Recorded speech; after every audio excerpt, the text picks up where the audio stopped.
You're locked into the Liberty Flames podcast, powered by Rogers Heating and Cooling, servicing Greater Lynchburg's HVAC and electrical needs. Schedule your service today at callrogers.com.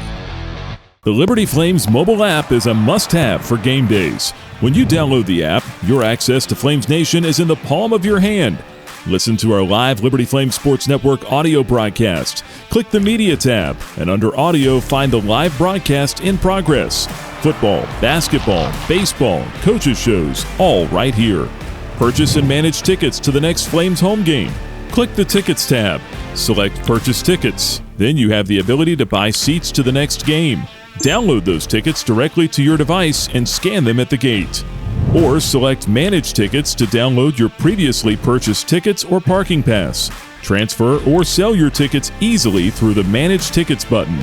Download the Liberty Flames mobile app today from your App Store or Google Play. Welcome to the NAZSCAR podcast with Nick Pierce. Don't worry, there's no lap, traffic, or caution flags here. Paul Nazigian and Tim Scarborough are here to bring you the latest on Liberty Flames basketball and mid-major hoops. Now, let's get to it. Here's Nick, Naz, and Scar. What's up, Flames Nation? Welcome back into the NAZSCAR podcast. And as you can see, if you're watching us on YouTube, myself and Paul Nazigian trudging through Snowpocalypse, Snowmageddon 2026. Tim Scarborough, nestled just south of the madness, the ice storm, south side Atlanta. He missed a lot of what Paul and I are having. We're just in survival mode right now. We are in survival mode. We got our caps on, our snow caps. My sunglasses here. You know, it was really bright when I went outside today to knock the snow off the cars. You know, just serving my family, man. You know, that's all I'm trying to do. I'm just trying to serve my family. And stay alive. And stay alive. And take care of them. I can assume you guys are home, right? You're not at work? Oh, no. I am in in an undisclosed government basement location. Actually, better known as my in-laws' house. I was going to say, what's your new name in witness protection? Good night. I got my baseball shades on here today, actually. But, man, it was so bright when I walked outside today. Couldn't half see where I was going. Gosh, this is wild. But you know what? Not as bad as what they forecasted, actually. They said that we were supposed to get about, we could have, at first they were saying like anywhere 18, 20 inches of snow.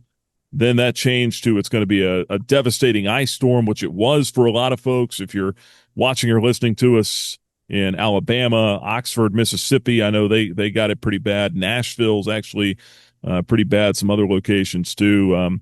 Hope that you're staying warm and glad that you're with us in all seriousness. But yeah, man, it was pretty icy, pretty snowy here. We got about 3 inches, Naz? Yeah, 3 or 4, and then all that ice on top of it. So yeah, it's pretty bad up here. Scar, what's it look like down your way? Oh, I'm looking outside now. It's very sunny, dry, but I'm sure it's very cold out there. I'm not going out to find out. But when was the last time you walked outside your house? I went to take the trash out this morning. Okay. And I almost stayed out there because I was frozen to death. They had to come back and get me. I did not He had to have a house. rope to get back to the house. Yeah, they had to pull me back. I didn't exit the house on Sunday. I didn't. I just watched it snow and sleet from the inside, ate lots of food, watched the conference championship games for football. And today, like I said, I had to get out there and knock that snow and ice off the cars. So had to dress appropriately with our courtesy LU caps here. So, but yeah, no, it's been pretty wild the last 48 hours or so. Glad that things are starting to settle down at least a little bit here. I think we kind of dodged the bullet in Central Virginia with the worst of it, but yeah, the Flames have stayed hot, you know, despite the weather, man. Gosh, 11 straight wins now for Liberty men's basketball.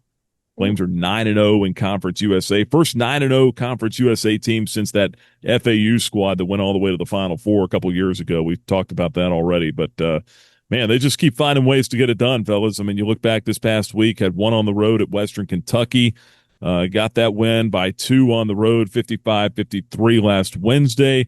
Come home on Saturday, game gets moved up because of the storm.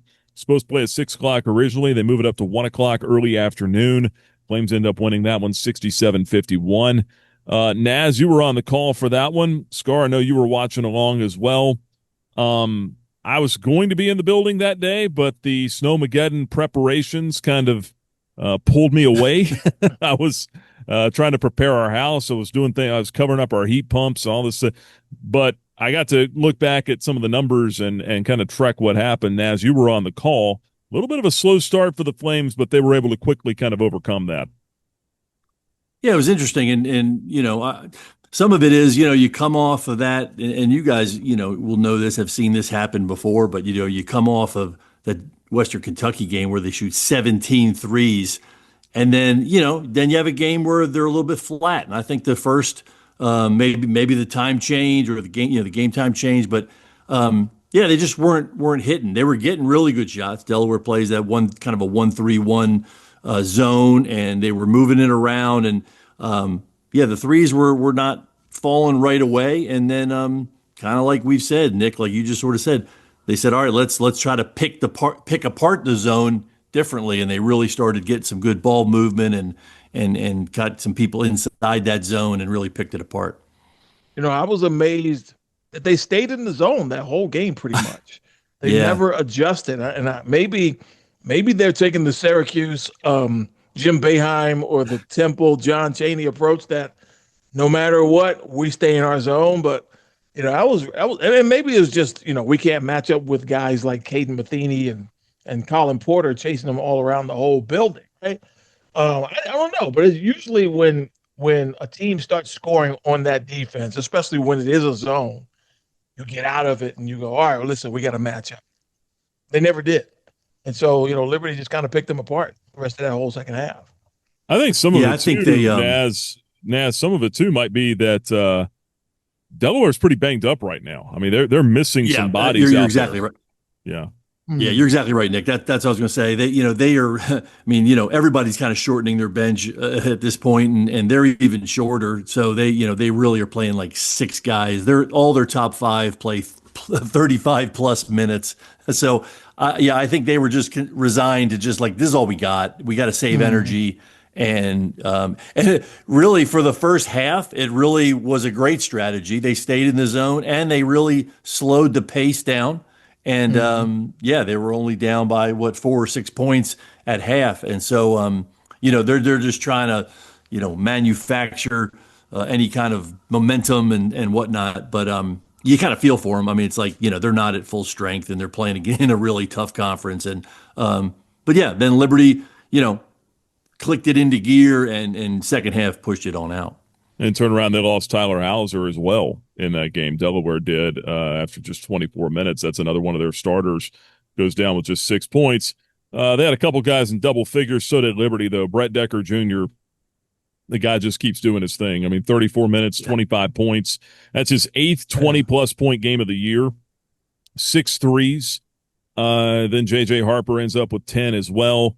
Again, not the big scoring outputs from Caden Matheny and Colin Porter or even Zach Cleveland. Cleveland only shot the ball twice. He finishes with 4 points, but 8 rebounds and 6 assists. I mean, these guys just know what they need to be on a given day, and they just get the job done.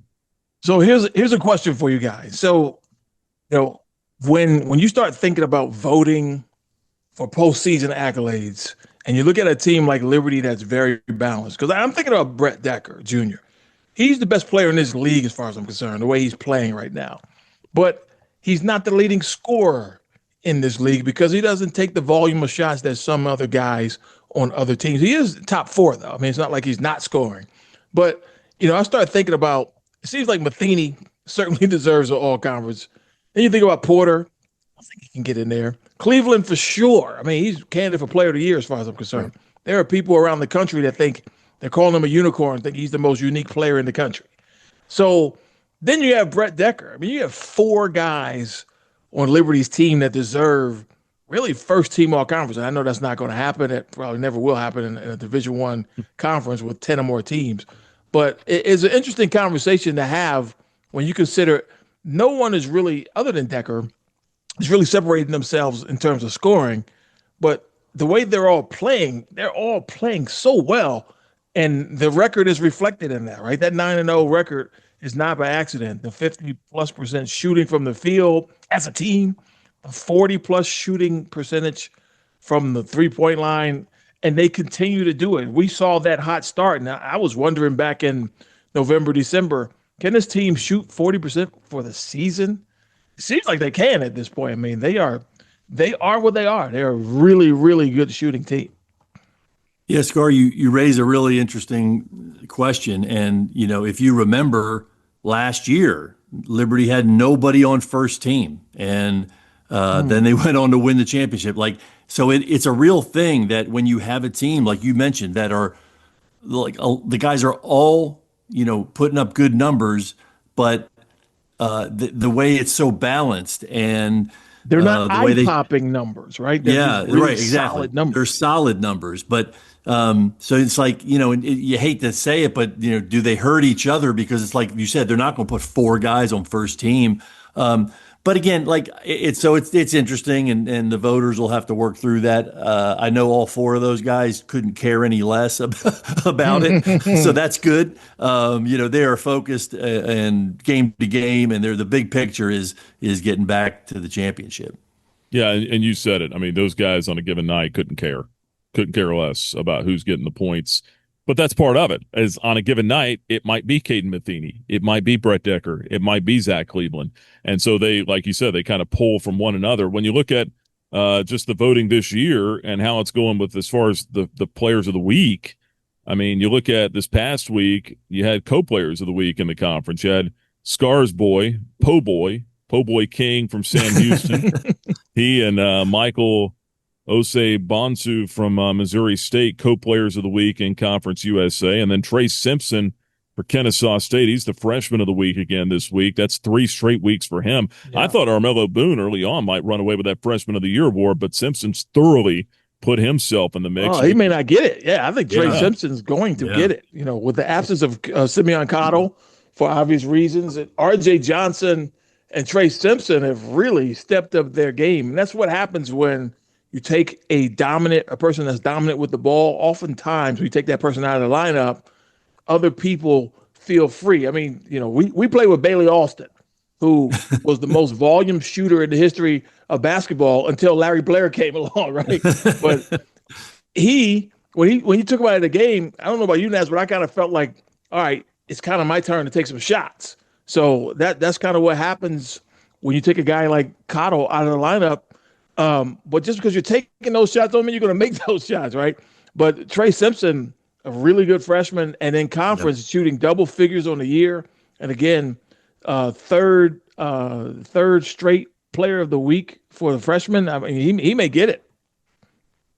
Yeah. But so you got Liberty's, the guys, and again, they're starting to shape things up for the awards, but just day to day or game to game, it's like, we've talked about this, and this is maybe a good segue into the next game, but how do you game plan when you've got, I want to say 4. It's funny. Instead of the big 3, this morning I called them the 4 horsemen now. I mean, they're like, you can't deny it's all 4 of them.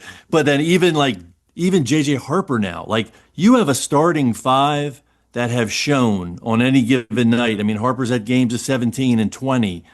16. So it's like, man, planning for those guys and what they do, those actions and the 2-man games and how they just know each other so well. It is an absolute nightmare. And they just continue to trust each other and share it and let different guys have the hot hand and get them the ball. And man, it's really, they're playing such great ball. I think I might have had the score wrong on that Western Kentucky game. I was looking at the women's game. The women beat Western Kentucky 55-53. The men last week 76-69 over Western Kentucky in a road game. And that was one where we saw a little more balance, right? The Flames had 4 guys in double figures, kind of what we were just talking about. Caden Matheny 19 points, JJ Harper 16, Colin Porter 11.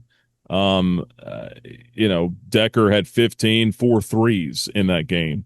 And Caden Matheny gets interviewed on the radio after the game because he was the leading scorer, but he's talking about Brett Decker Jr. and the show that he put on going back to his home. So it's they play for one another. It's a coach's dream in that sense. There's not a whole lot Richie McKay has to say to those guys at this point about having one another's backs. But that was a game, guys, when you look at it, Flames got out to a 15-2 lead in that game. And then Western Kentucky actually wiped out that deficit, and then led by as many as 4 with about 6 minutes to go in the first half. And then it was kind of a dogfight the rest of the way, Yeah, that I've seen that a lot because I've done a lot of games at Diddle Arena. The energy in that building was non-existent to start the game. They kind of wait for their team to score points, where you see other places where the fan base, from the moment they throw it up, they're already energized. That Diddle Arena crowd, particularly when the school kids aren't there, is a little bit more laid back. And man, you could hear a pin drop in there, and Liberty was just running their sets. Then the ball finally goes for the boys from Western Kentucky, and then they got on a roll. But the three of us were kind of communicating throughout that game, and I said, "Relax, Liberty's going to win this game," because Western has trouble scoring. When you look at a game, I know Naz does this too. When you start looking as the analyst, who's getting baskets easier, right? Regardless of the score, who's getting the shots they want. And then you start looking at the individual players and you say, you know what? You can give that team 10 open shots. They ain't going to make them. And that's how I feel about Western. This is not a good shooting team. Well, look at what happened, right? They shot 40, freshman. They shot, 46% in the first half, and then they shot like 37% in the second half. Western did, to your point. And that was above their pay grade in the first half. They don't shoot that well. It's just not a good collection of perimeter shooters, right? I'm not really talking about shooting percentage overall. That three-point line is their enemy at this point. They don't guard it well, and they don't knock it down. So I just felt like Liberty was going to win that game. But it was interesting. Caden Matheny had a play at the end where they inbounded, and it was about to go out of bounds. And that would have been a possession. If they lose that possession, Western would have had a chance to take the lead. So, some clutch play at the end for Liberty pulled that one out. Yeah, probably shouldn't have been that close, but you're right. They kind of make a run. Zach has the flagrant foul, and then they get points in the ball, and that save by Matheny was great. But yeah, I kind of thought it's interesting because we talk about people. You got a game plan for Liberty, and it's interesting because people are just trying everything they can try, and I think they just said let's see, let's pack the paint. They got the guy, it's Odiahi or somebody, got a little bit of a shot blocker, and I think they said, well, let's just not let them get points in the paint because Liberty's been dominating people in that regard, and you left shooters open, and people probably throwing their hands up there. What are we going to do? We tried to pack it in, and they had 17 threes. And on other nights, you see people trying to run them off the line, and they're winning the points in the paint. So it's such a balanced attack, and just the guys just seem to be on such a connection. They just sort of know. They all know what they got to do and how to attack. And isn't it interesting? 17 threes and only four 2-point baskets. What a bizarre game. Yeah. And then 15 or 17 free throws. 17, it was crazy. But Liberty comes out on top, and clutch plays down the stretch, and they take home the W. So what was that? 54 of Liberty's 76 points in that game came from behind the arc, and then you had 17 free throws on top of that. Yeah, just a remarkable performance. And it's really just pick your poison. I mean, you can clog up the lane like WKU did. I think I even tweeted this after the game. I was like, if you wonder why Liberty is so good offensively and why they have the record they do, pick what you want to defend. There's just too many things on a given night. So, good luck if you're trying to scheme up the Flames. But when you look at this win streak right now, guys, 11 straight. They are closing in on the school record, which is 14. And that was, you don't have to go back that far, actually. That was another Richie McKay coach team, 2019, 2020. Remember, that team ended up going 30-4, and they started the season 14-0. So they are creeping up on that all-time record. Flames have not lost a game since December 10th. That's a span of 45 days. You got to go back that long to that NC State game in Raleigh. So This is quite a run that this team is on right now. I don't know that they can run the table the rest of the way. Scar, I think you mentioned something about that last week. There's been a lot of close calls in this run, even so, right? Yeah, you gotta have some fortune, because even the teams that win all their games, and there have been teams that have won all their conference games. You look back, and I'm excluding UConn women because they're just head and shoulders above everyone else. But even Dawn Staley's teams on the women's side in the SEC, they have battles. If you look back and say, man, if they hadn't done this or that, they might have lost that game.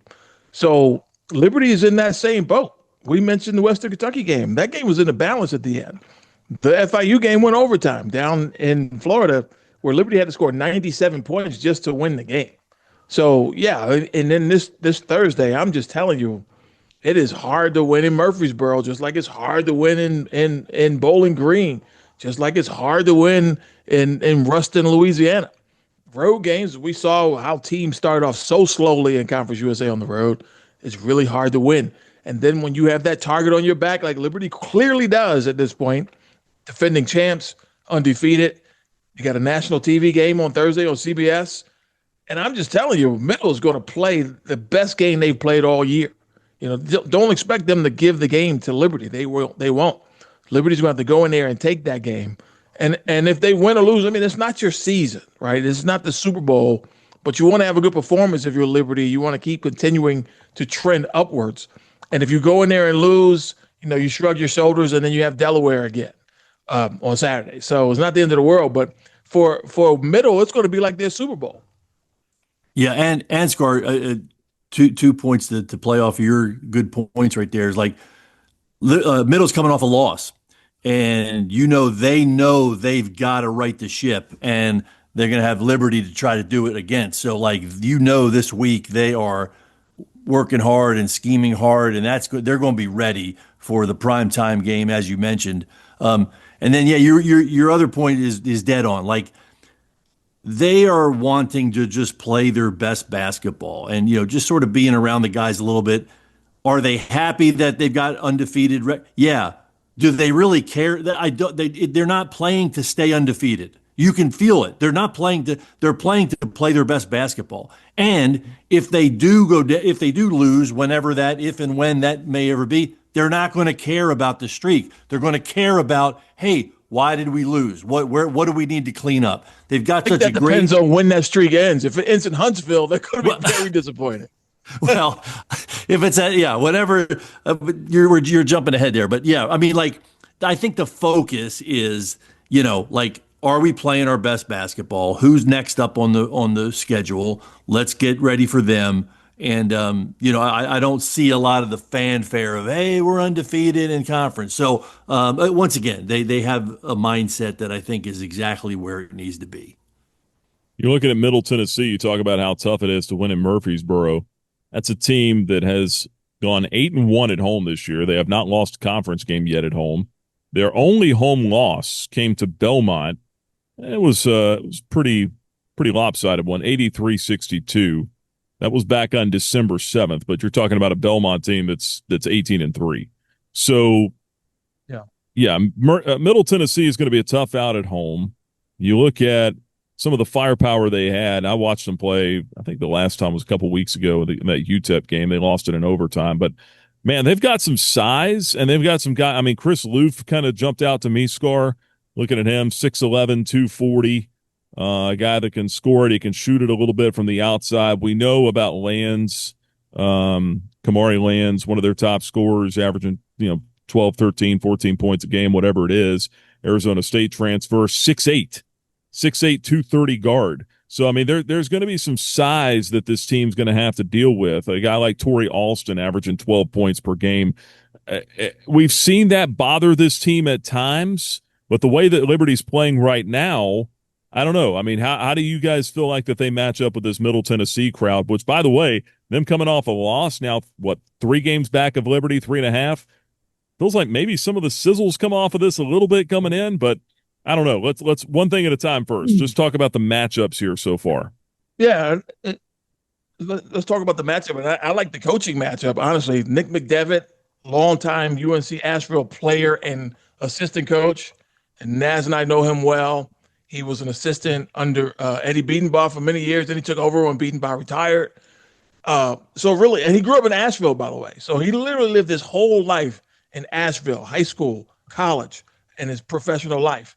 Moves to Murfreesboro in the first 3 or 4 years. It was very rocky in Murfreesboro for them. They weren't winning. He was following Kermit Davis, who was the all-time leading coach in Middle Tennessee history.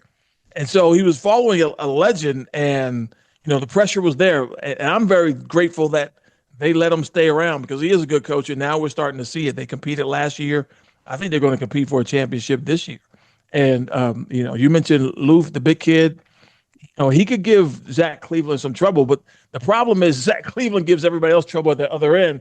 So just like the FAU game where they had all those bigs and they ended up pulling them and sitting on the bench because none of them could guard anybody on our team. So, sometimes bigs get negated by the lack of size of Liberty because the skill set far outweighs the size. But I think this is going to be a good coaching matchup between Richie McKay and Nick McDevitt. They'll have some little wrinkles that you probably haven't seen all year. Middle do. You might see something that Liberty hasn't done all year because now we're starting to get this part of the year where you start to think about the postseason. All right, we're going to start working on some of these things because it's going to come up in the postseason. I think it's going to be a really hard-fought game and a tough one for Liberty to win.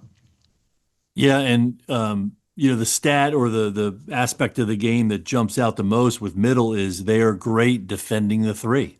So right off the bat, you got a war of wills of, what's that going to mean? Can they really defend a team that, man, just they don't seem to take a bad shot in Liberty, that ball movement? Like, have they really seen somebody that can really find great shots beyond the arc? And can they defend it? And then, how will Liberty counter? Scar, you mentioned it. Like, that's exactly sort of what I was thinking. Like, it's another one of these games where who's going to have to sub out and say, like, is it going to be Loof he just can't guard Cleveland, or are they going to be able to stay big and then Liberty maybe having to double the post and then kind of scramble out of that? And so, who will kind of, stick with their philosophy or if the game will determine sort of who can, keep their strategy going. And those guys, the ones you guys mentioned, Nick, Lands and Luke, that's another group that comes back. They have experience, so they're not transfer guys. I mean, they're not portal guys, so they know the system, they know the conference. So there's just a lot of aspects about going down there Thursday, and what it means. You mentioned the CBS game, and that'll add a little excitement to it and all, but it's going to be a battle and on the road. They can shoot it too, Naz. Yeah, oh yeah. They hit 10 threes a game. I mean, they can stroke it. Yeah, so that's why they're sitting right there in the second place spot. They're really good too. Good team. Yeah, well, they were in second place. They're not now. They're actually a half game behind Missouri State. So that's what I was alluding with That's right, Missouri State. Missouri State now 6-3, half game ahead of Middle Tennessee. But important to note as well, this is the only meeting between Liberty and Middle Tennessee this year until the conference tournament. So if you're talking about tiebreakers potentially at the end for seeding, that could come into play. This would be a good one for Liberty to win. So that'll be it's interesting. Missouri State's the other one that we only play once. So again, for a team that's right there on the cusp of the top, that'll be very interesting how not playing them a second time. Yep, that'll be a 7:00 Eastern tip-off Thursday night in Murfreesboro, Tennessee at the Murphy Center. And a lot of history in that place as well. I'll get into a little bit of that on the broadcast. I'll actually have the play-by-play for you on Thursday night. Alan York will not be with us. Got some family commitments coming up this week, so I will be gladly stepping in, pinch hitting for him on the flight out to Tennessee. Hopefully things will be a little bit thawed out by the time we get there. Just looking at some other notes around college basketball. Been a little while. Why don't we get into a NASDAQ report, shall we? All right. I got a couple for you guys today. So love it.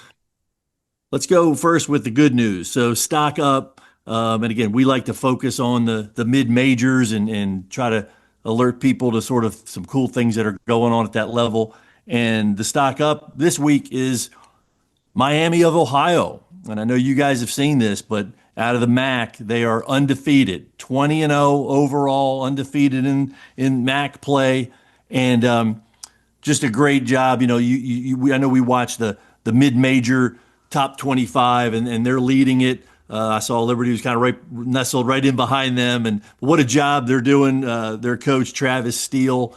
It's just so I don't know, encouraging that like here you have a mid-major. They're having a great season. They just cracked the top 25. I think they're sitting in number 24 overall. Mm-hmm. And so what an encouragement to like a program like Liberty's where, year after year you have, 20-win seasons and NCAA appearances like, they'll give you the nod to make the top 25. And so, again, just great job by Miami of Ohio if you get a chance to watch them play. And I know you guys have followed them a little bit too. Yeah, absolutely. And that's a great story. When you look at, the net right now, I was going to mention that. I don't know if I mentioned it earlier. The Flames were up 10 spots this week. They're up to like 81. So I was actually just going to check to see. You mentioned that Miami is ranked now in the top 25. See where they're netted. They're actually up to 48 now in the net. So that's a situation. They're like kind of right there on that line, aren't they? Like, I mean, I know they're in the top 25, but where it matters is the net. If they were to lose that MAC title game, could they get an at-large bid? I don't know. What do you guys think? They would if they get to the title game, they make an at-large. If they get beat in the first round of the MAC, it's a chance that they could still make it, but that would be the excuse that they use to not keep them in. If they get to the semis, in my opinion, they're a lock. And if they lose in the championship game or the semis, the MAC is just going to have two teams. And I know that hurts the SEC, who gets 14 of their 16 teams in. But come on, man, you can't not reward what they've done throughout the year. I mean, they're practically running the table, and you're telling me it still comes down to March for them? That's just, right. You want to see a team like that get in. No matter not what, they're automatic. Like you want to see them get in from the committee. You don't want to come down to that, but if it does, they should get in, and teams similarly. And then now for the second NASDAQ, this one's definitely a stock down. The NCAA. It's just I can't take it anymore. It's everything's out of control. It's the Wild West. It's NCAA. You say? Okay. I'm on the horn with my college basketball stockbroker. It's crazy, and I want to get you guys' take, but it's like, look at what we got going on. I mean, we got pros playing, we got a gambling scandal, we got tampering, we got guys that have graduated 2 years ago that are still playing. I mean, what is going on? There's just no control. How much longer can this go on? Yeah, and then you think about the transfer portal. You think about the portal being open for football while the bowl games are happening. You have coaches leaving potential national championship teams and Lane Kiffin to go coach a team that finished behind him. He said he left to go because he has a better chance to win the national championship. You're in the national championship tournament with this team. So, yeah, it's out of control. But the thing that my stockbroker told me, the NCAA is too big to sell it. Don't sell it. Because the NCAA is huge and it's never going away. But they do have some issues to address, right? And we mentioned the litany of things. Some of them in their control, some of them just common sense that they needed to just address, like the G League guys. Can we all just agree that if you're a 25-year-old guy who's been playing overseas or played in the G League, maybe even got drafted but didn't make it to the NBA, you're still eligible to play in college basketball? I mean, this is crazy. I mean, what's going to happen when a team makes the Final Four and then says, you know what, I want to pick up a free agent to help me win this national championship? Well, I mean, I think we can all agree on that, except for the players. And here's the reason, because now when you add the pay component to this and the revenue sharing and the NIL agreements, the actual ones, they can make more money doing this than they can going out working a regular job or certainly going professional. Oh, yeah. No. I mean, you look at that. That's what a lot of these athletes do. They know I can't make money in the NFL. I can't make money in the NBA, but I'm pretty good in college. I can make – how many times do you see it? A guy's a pretty good college player for his sport, but he's not good enough to go pro, or she, and whatever the case may be, and they stay back, and now it's like, well, I can make a pretty good living here. I'm going to fight tooth and nail in the court system however I have to so I can keep that flow of income coming. And right now they're winning all the court cases. Yeah, I don't blame the players for doing what they're allowed to do. Right. But at what cost, right? The integrity of the game is already in question with the scandals that they have. Then you start thinking about high school kids. You got to be a blue chip player just to get a scholarship now. Because I've had dozens of coaches tell me, and I'm not talking about major coaches, I'm talking about mid-major coaches telling me, I don't recruit freshmen anymore. I don't need to. I can get what I need to get in the portal. But what's going to happen when there's no one left in the portal because no one gave those freshmen scholarships, right? They're all having to go to Division II, I guess, and junior college. But yeah, it's a mess right now. They have it's probably 9 or 10 things that they need to address, and they need to address immediately. Here's one thing. I kind of feel like. Go ahead, Nick. But I was just going to say, here's one thing to go along with that I just saw on Twitter, right as you guys were talking about this. The NCAA has reportedly decided to hold out K-State women's starter Tess Heel from playing because she signed a contract with an NBL 1 team. Although her season wouldn't even start. She wouldn't play in the league until after K-State's season is over. The NCAA has deemed that as a violation. We just talked about it. There are actual G League players playing in men's college basketball right now. Charles Bediako just played and scored 13 points for Alabama. Yet we're trying to hold this young lady out because she signed a contract for a season that's going to start after her collegiate season. Like that, it is, to say it's a mess is an understatement. And I think where this is going to eventually go, where it's probably going to have to go, and believe me, I don't have this figured out by any stretch. No one does. You're going to have some kind of collective bargaining. And I don't know what that looks like, but everyone is going to have to agree to the rules that are in place to be able to enforce the rules. Because I know the NCAA and a lot of athletic directors and a lot of presidents want that antitrust exemption, and maybe that would solve some problems, but I think ultimately you're going to have to get both sides to the table, the players and the administrators, the NCAA, whoever it is, and they're going to have to agree and say, here's the rules we have in place. Here are the parameters. Here are the eligibility requirements. We're going to agree to this. And then that's the way that you're going to have to be able to enforce the rules, at least from what I can see right now. Yeah, you're not wrong. Yeah, you're right. The problem seems like it's so big and there's so many crazy things going on that they can't do anything in the moment. So it's like, you hate to say it, but it's like for the next 2 months till the season ends, like it's kind of like they just can't. I mean, it's weird. They make these inconsistent rulings, like this girl, they're holding her out and this other kid's playing, but it's just crazy because it seems like it's too big and too chaotic to even start right now mid-season making some of these rulings. So I guess we just endure it, and hopefully in this summer they get some kind of organization, and heck, they may even sad, but they may have to look to government to come in and solve it, which, will probably make it worse. Great show, guys. Great content, great conversation as always. Yeah, a lot of fun. So looking forward to the game on Thursday night. You got Middle Tennessee and Liberty, 7 o'clock in Murfreesboro, Tennessee. Again, I will have the call for you on Liberty Flame Sports Network Radio. 7 o'clock Eastern. We'll be on the air at 6:30. And then you've got CBS Sports Network. We'll have the television broadcast as well before the Flames also head to Delaware after that the following week. Only one game this week. That's the Thursday night against Middle Tennessee. So appreciate you guys, as always, for stopping by. Thanks so much for all of you for watching, listening, wherever you might be out there in Flames Nation. Hope you're staying safe, staying warm. Hope the power has not failed you. We've been pretty fortunate with that around here. But hit that follow button, subscribe for the Liberty Flames podcast presented by Rogers Heating and Cooling.